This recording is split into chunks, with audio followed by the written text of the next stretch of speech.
12:04, it's mostly cloudy and 88 degrees. Good afternoon. I'm Michael Hepler in KUAR News. Authorities say an SUV driven by a man who was fatally shot yesterday by Little Rock police wasn't actually stolen, although officers initially thought it was. Little Rock police said the SUV, driven by 26-year-old Dion Williams, appeared to match the description of the stolen vehicle. However, Sergeant Cassandra Davis said this morning it had apparently not been stolen. Authorities say Williams fled from police and produced a gun before an officer shot and killed him. A large crowd gathered after the shooting, decrying police violence. State health officials are expressing concern that at this point in the year, the state has already had its 100th case of rabies. The latest animal was a cat that died in Boone County after a fight with another animal. Ed Barham, spokesman for the Arkansas Department of Health, says it's a serious public health threat. To have this many rabid animals in the state this early in the year is concerning for us, and we want to urge people not only to get their pets vaccinated, but to teach children to stay away from wild animals and from dogs and cats that they really aren't familiar with, that they don't know very well. You should never handle an animal that you think might be sick or that has died. You can catch rabies from contact with animals like that. Warren also encourages people to contact their health offices in their local areas if they find sick or dead animals that might have been infected with rabies. Agriculture officials estimate that 320,000 acres of cotton have been planted in Arkansas this year. That's only about half as much cotton as growers planted in 2012. Farmers pulled back on cotton this year because of thin profit margins. The FM 89 forecast, partly sunny this afternoon with scattered showers and thunderstorms after 1 o'clock, high of 92, heat index values as high as 98. Tonight mostly cloudy with a 20% chance of rain before 10 p.m., overnight low of 72, and tomorrow mostly sunny. And yesterday, Monday, was our first opportunity on this program to react to the George Zimmerman verdict in the Trayvon Martin case. And we spoke with some African-American parents and some legal experts about how this directly affects their lives. And today, we extend that discussion to another group of people whose role in our communities may now be questioned by the verdict in the Zimmerman case. People who ostensibly do what George Zimmerman said he was doing in Sanford, Florida in 2012, watching his neighborhood. Folks, there are neighborhood watchers all around America. In 1972, a formal U.S. Neighborhood Watch program was established by the National Sheriff's Association. This is a long and venerable tradition that runs parallel to America's complicated history with suspicion of strangers, worries about crime, access to guns, self-police. Neighborhood watches go back to the American Revolution. They resurfaced during Prohibition, during the Cold War, as a projection of our fear of communism, and it's a response to the crime waves of the 60s and 70s in urban America. This tradition is being examined again. Here's what people in our audience are saying about this Citizen Watch idea following the Zimmerman verdict. In Portland, Oregon, one listener said, "I have never lived in a place where the police were not sufficient protection for my neighborhood, nor do I understand gated communities that hire their own armed guards." From North Augusta, South Carolina, a listener said, I think they're a good idea, but I'll also say that the head of my local watch, and from this listener, is one of the nuttiest wingnuts I've ever met. From Lubbock, Texas, the listener says, "I think they are a symptom of a paranoid society." Clarkston, Michigan, "I believe that when properly utilized, neighborhood watch groups can be excellent deterrents." A sampling of people from our audience. Our next guests are possibly facing such broad brush characterization by a nation who, before the death of Trayvon Martin and the George Zimmerman verdict, didn't have much of a sense of the 20,000 local neighborhood watch programs operating across the United States. Peter Nichols is the founder and coordinator of the Melrose Action Neighborhood Watch in Los Angeles, California. Welcome, Peter. Hey, hello. Barry Mullen has established crime watches on over 70 blocks in his neighborhood in Dorchester, Massachusetts. Barry, welcome to the show. Hi. And Larkin Eggleston is a neighborhood watch chairman for the Plaza Midwood Neighborhood Association in Charlotte, North Carolina. Larkin, welcome to you. Thank you.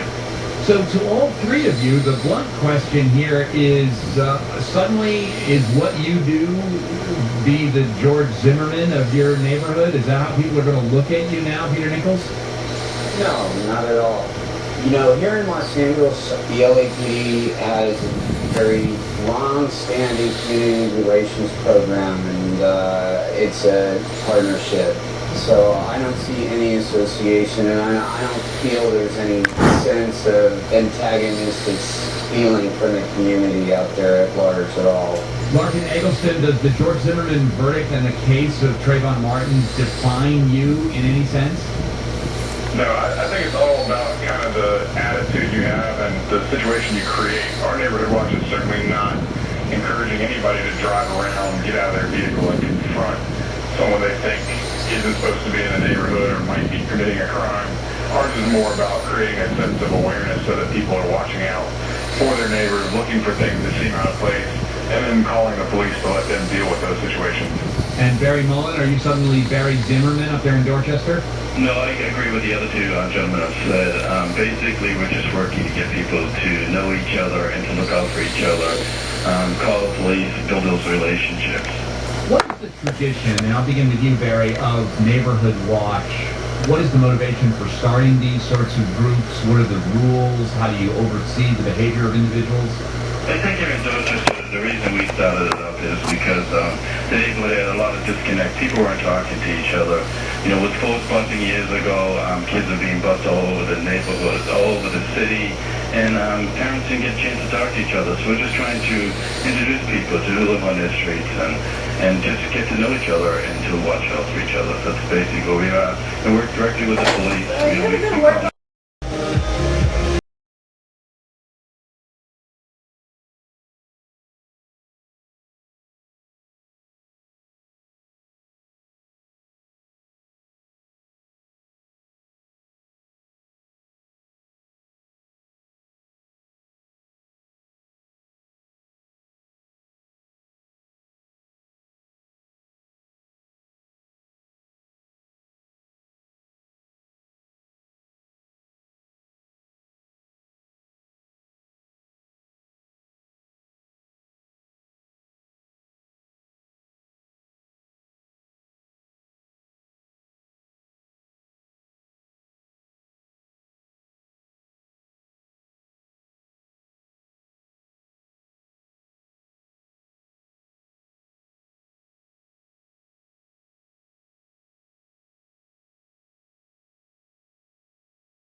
Weekday mornings, 5 to 9.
May I ask you a question? I'm very interested in Einstein brain.